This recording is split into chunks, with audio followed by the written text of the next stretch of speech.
Hey everybody, welcome to Cycle News. We've got another new test for you today. Today I just jumped off the 2022 Kawasaki Z900RS SE or Z900RS SE, depending on where you live in the world. This is Kawasaki's modern retro machine that was originally based off the all-conquering Z or Z1 from 1973, I think it was. Now, for me, that bike is kind of that's the granddaddy of super bikes. The original, it used to be called UJM, Universal Japanese Motorcycle, which came out in 1969, originally belonged to the 1969 Honda CB750, and that kind of ushered in what we now know as super bikes. But I think I think everybody can kind of agree, the first real super bike, I guess, at least from Japan, was the Z1. And that bike just went on to create an entire culture of motorcycling. You know, this was at the time when motorcycles were getting quicker and quicker and quicker, and the chassis technology was getting left behind. The tire technology was certainly getting left behind. And these bikes were pretty fearsome bikes back in the day. You know, you're coming from motorcycles that had 50 horsepower, something like that, from the UK, that were mainly single cylinder or two cylinder motors, to these, you know, fire-breathing bloody bikes that came out of Japan at the time, where the Japanese just blew everybody into the weeds. And that bike was originally developed in the US, and so it has a very, very strong US connection. But anyway, I digress. Fast forward to current generation, and you know, like we do a lot in life, it's got the rose-tinted glasses on, and Kawasaki certainly had that. Back in 2017 is when they developed the current Z900RS. Now that RS, I actually spent a year with that first RS and just loved it. Like, we built it up. We'll put a link in the description below so you can go and check it out. We didn't do a video, sorry. But yeah, we did. We put Dimag wheels on this thing. We put an Akrapovic exhaust on it, some Yoshimura bits and pieces on it, and man, I just fell in love with that bike. So easy to ride, so enjoyable to ride too. Like the way the weight distribution is basically bang on 50-50. And before I go on, it's not terribly different with the new one, I'll just tell you that now. But it's such a very neutral planted motorcycle. It's incredibly light on its feet and just an enjoyable bike to ride.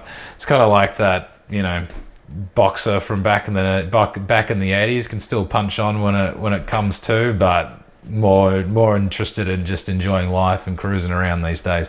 And that's very much what this new bike is all about. A lot of the bike comes from the Z900 SE, which was released, I think, last year. We do have a video for that, link up there.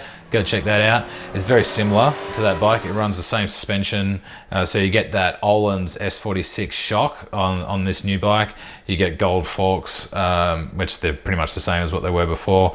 You also get M4.32 Brembo brake calipers as well, that change from, I think, the Kawasaki branded ones that come on the standard RS.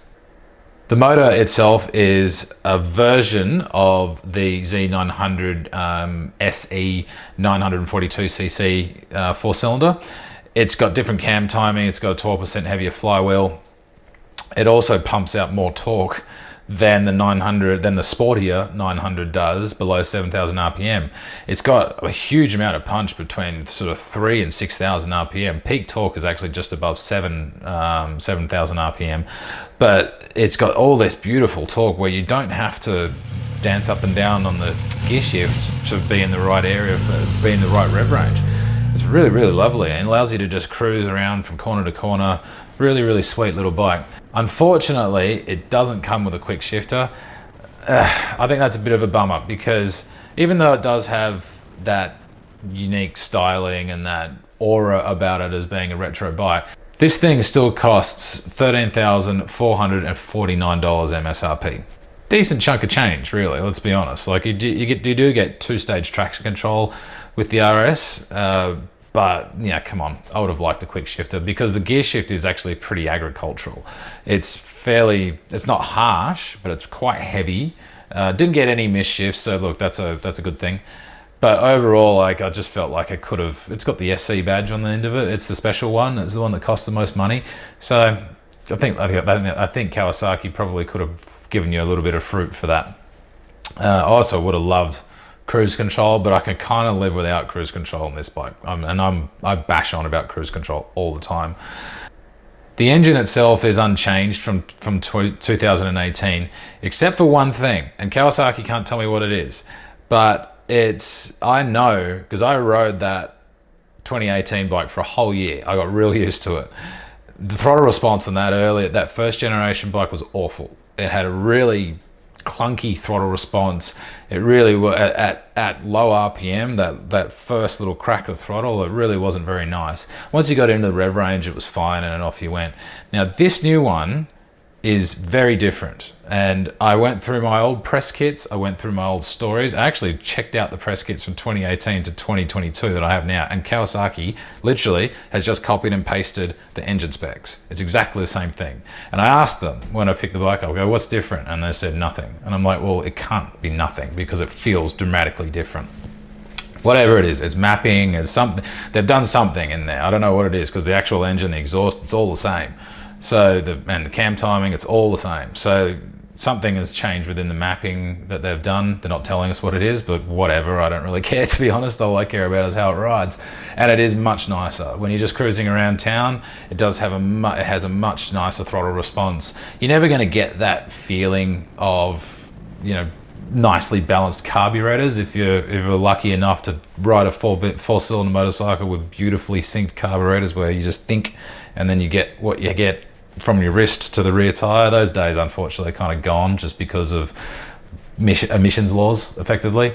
But regardless, it is a very nice thing to ride now. Like, it's really smooth, that huge amount of torque. That's brilliant for just zipping up and down canyons, and you're riding at a sedate pace. Let's be honest. Like, you're not going to go out there like you're going to get on a ZX10 and just rip the head off it. Like, you're there to go and have some fun, enjoy it for a bit more of a cruisy ride. The ergonomics are beautiful. Your pegs are 20 mil lower, 20 mil further forward. Your handlebars are actually 65 mil higher than what they are on the Z900, the sportier one. So that gives you, and they're actually, I think, 35 mil closer to you as well. So that just gives you this beautiful, you're on top of the bike, that's it. You're so neutral. You can ride that thing all day. Like, it is so comfortable. I mean, it's a lovely old bench seat as well that you get with that thing. The style is just beautiful. I absolutely love the thing. And I forgot how much I enjoyed that bike because I hadn't ridden it for a long time. And even though it's got the new Öhlins shock, which definitely improves road holding quite a lot, you've also got the new Brembo brakes, which are good. They're not great, but they also have a bit of a wooden feeling. I think that comes more from the master cylinder than the brake calipers themselves. But overall, the design about that bike, that's what you're buying. You're not really buying the ride experience, if that's the right way of putting it.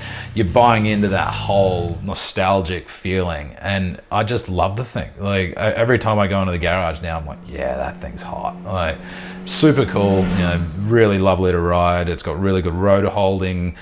Does have a few missing things like, your cruise control and your definitely quick shifter. That should be on there.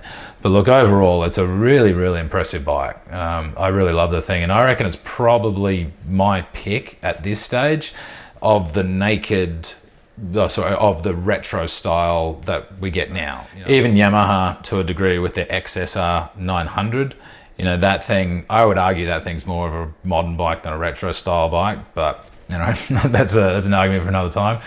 But overall, yeah, this thing's really, really lovely. It's a great, great bike from Kawasaki. And as they say in the classics, man, classics never die. They've done a real good job here.